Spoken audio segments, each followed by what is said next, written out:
SR प्रक्रियेला तिसऱ्यांदा मुदतवाढ, मतदारांना मोठा दिलासा. 1 ऑक्टोबरपर्यंत एसआर प्रक्रियेला मुदतवाढ. महापौर रितू तावडेंकडून जुहू चौपाटीची पाहणी. प्रचंड कचरा असलेल्या ठिकाणी मात्र पाहणी दरम्यान रितू तावडेंनी टाळलं. पाहणी दौऱ्यावर प्रश्नचिन्ह उपस्थित.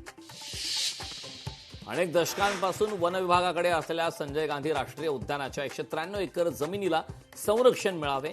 सेव्ह एसजीएनपी गटाची वनमंत्र्यांकडे मागणी. रस्ते आणि उद्यानांसाठी वनजमिनीचे हस्तांतरण ही एक फसवणूक. वनमंत्री गणेश नाईकांचं वक्तव्य. टीडीआर प्रकरणातील मंत्र्यांचे एकमेकांवर आरोप. मात्र ठाणेकरांवर कोट्यावधींच्या टीडीआरचा भार. ठाणेकरांच्या प्रश्नांवर मुख्यमंत्री गप्प का? डी दयाभाई कंपनीला दिलेला टीडीआर मुख्यमंत्री स्वअधिकारात का थांबवत नाहीत? सरकार या टीडीआर प्रकरणी पुनर्विचार याचिका दाखल करणार का? लोकशाहीचे सवाल.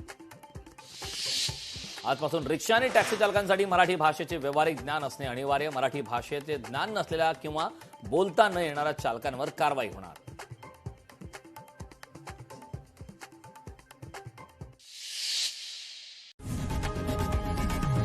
लोकशाही मराठी ऐका, पहा, जागरूक रहा.